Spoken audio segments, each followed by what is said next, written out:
अस्सलाम वालेकुम बच्चों, आज हम खेलें करें सीखें इस मज़मून के तहत मुनासिब जिस्मानी हालत यानी हमारी जो जिस्मानी हालत होती है उसको हमको किस तरह से मुनासिब रखना है, किस तरह से मुनासिब तौर पर उठना है, बैठना है, खड़े होना है, सोना है।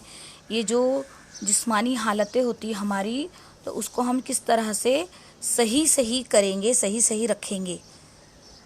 तो ये हम देखेंगे आज खेले करे सीखे में। तो देखिए, सबसे पहले यहाँ पर आप लोगों को निशान लगाना है ये चौकोन में कि मुनासिब हालत खड़े रहने की कौन सी है। खड़े रहना, इस तरह से खड़े रहना है या इस तरह से खड़े रहना है। जिस्मानी हालत कौन सी सही है खड़े रहने वाली। तो आप लोगों को जो सही हालत है उसको, ये वाली सही हालत है तो इसको सही का टिक करना है, और ये गलत हालत है तो इसको गलत का टिक करना है। इस तरह से हमको झुककर नहीं खड़े रहना है, कभी भी हमको सीधा स्ट्रेट खड़े रहना है, सीधा।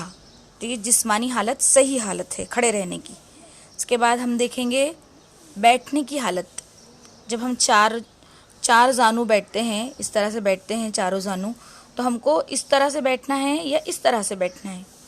कौन सी हालत सही है? तो आप लोगों को ये हालत सही लग रही है, एकदम सीधे तन कर बैठना है ताकि हमारी जो रीढ़ की हड्डी है वो झुके नहीं। इस तरह से झुककर नहीं बैठना है हमको, ये गलत हालत है।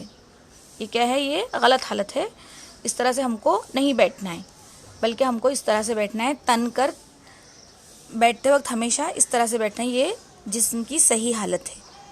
अब उसके बाद हम देखेंगे लिखना। जब भी हम लिखने के लिए बैठते हैं, लिखते हैं, तो लिखते वक्त भी हमको अपनी जो पीठ है, लिखते वक्त भी हमको अपनी जो पीठ है वो पीठ को झुकाना नहीं है, बल्कि स्ट्रेट बैठना है। तो इस तरह से सही हालत में हमको बैठना है। ये जिस्म की मुनासिब हालत है, सही हालत है लिखते वक्त की। इसके बाद पढ़ना। ये बच्चा पढ़ रहा है तो पढ़ते वक्त भी जब हम बैठेंगे तो ये हमारी जो पीठ है वो हम उसको सीधी रखेंगे। किस तरह से रखेंगे? सीधी। पीठ को हम झुकाएंगे नहीं, टेढ़ा नहीं करेंगे। उसके बाद सोना।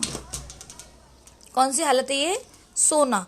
तो सोते वक्त भी हम बराबर से करवट लेकर और अपने जिस्म को पूरी तरह से आराम देकर सोएंगे। तो ये जिस्म की मुनासिब हालत है, सोने की शक्ल वाली।